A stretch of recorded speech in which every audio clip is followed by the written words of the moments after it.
starstruck. Who ever did that to you? It's all from Matt Beck. From Matt Beck. You know, from Matt. Right?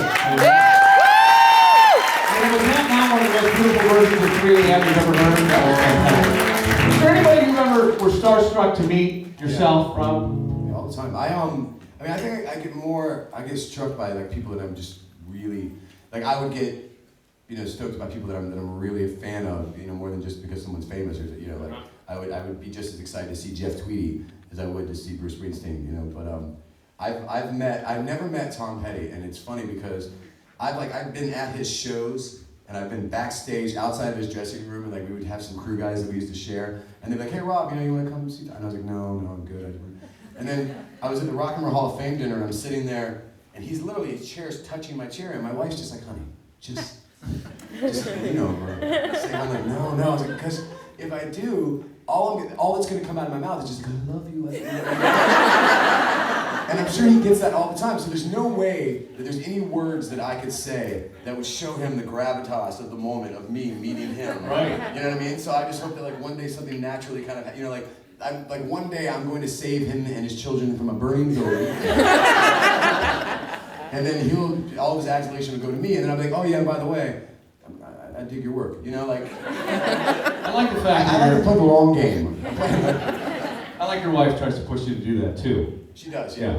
It's funny because when I first started playing music, she had to like push me to not.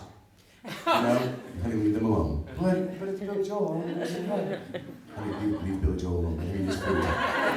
I love you, Billy Joel. So we asked some people in the audience some questions who had questions for you, and Cindy in Webster wants to know who inspires you when it comes to music. I mean, that's so hard. Like everybody that we know is just literally always surrounded by music, by things that just turn us on. You know what I mean? I mean, that's really hard. I think, like, when I was growing up, it was all country. Like, it was all like old, like Willie Nelson and Waylon Jennings and Merle Haggard and Conway Twitty. Like 80s, late 70s country. And then when I was a kid, it was all like European alt stuff, like it was all like the New Order and The Cure and stuff like that, And then I had like a punk phase, and I didn't like the clothes. And then I just wound up playing pop music, and so it was kind of like everything that I do now has just been kind of run through that filter. So you and I had a conversation on the radio, and I asked you, what is the weirdest rumor you ever heard about yourself? And you gave me a great answer. Before I could even ask a follow-up, you went right into another one, and the answer was that you had slept with Tom Cruise. Yeah. So I was wondering, how weird is that, right? Right. So I said, I gotta know, where did this rumor start? How did it get out there? Because it took me a long time to get it out there, I'm not gonna lie. You Google it, it's there! Come on, and it's there, it's out on the internet. So how did that happen? I have no idea. It must be true because it was on the internet. Brian, check the media.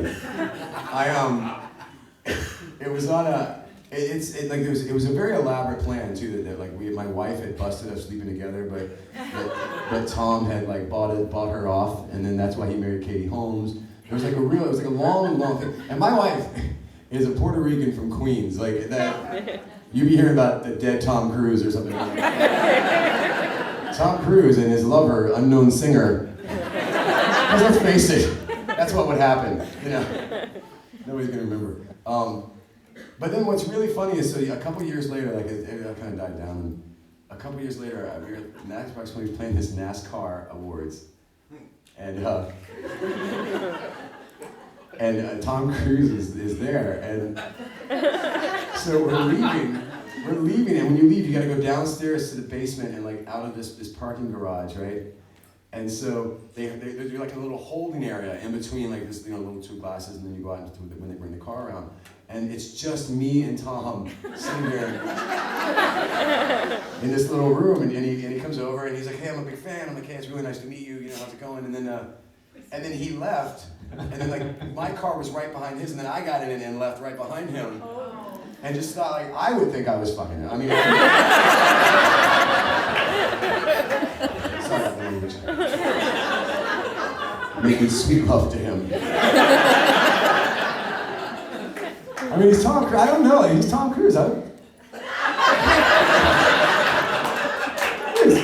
freaking Top Gun, man. Come on. I shouldn't admit this, but I'm not saying I would. I'm just saying. I'm not saying I would. I'm not saying I wouldn't be like, no.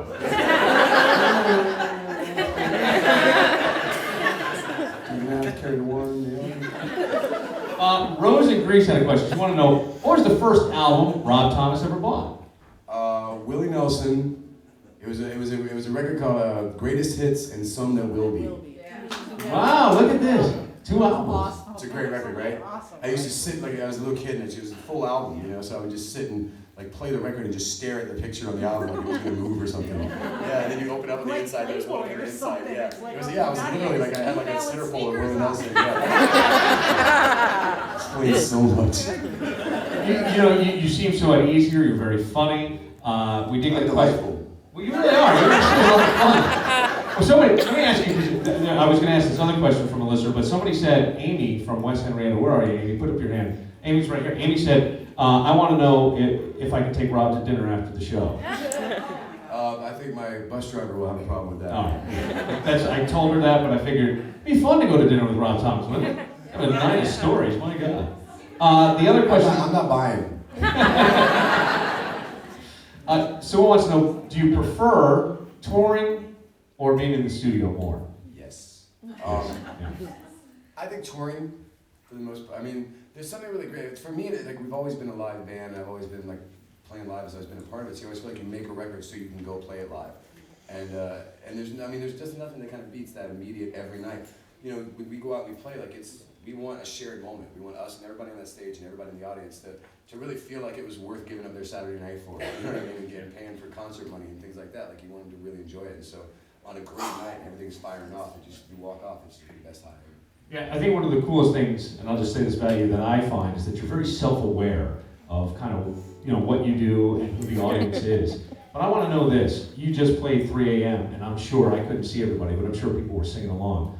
What is that like to have poured your heart and soul into a song and then have an audience sing those words back and have their own interpretation of what it means? That has to be an unbelievable feeling for you as an artist. Yeah, it completely is. I mean, people, I think, you hear about your songs being played at people's weddings, and you hear about your songs being played at people's funerals, and like just being a part, to anybody, to be able to be like a small part of something in the way that music has been to me as I grow up, and knowing how personal that relationship is to me, and to think that like I'm in someone's life, when I'm not there, and I'm in there, I'm part of their Saturday night, and I'm part of their Sunday morning, and I'm part of their breakups, and I'm part of their uniting, back together, and so I think it's cool. Very cool. Rob Thomas.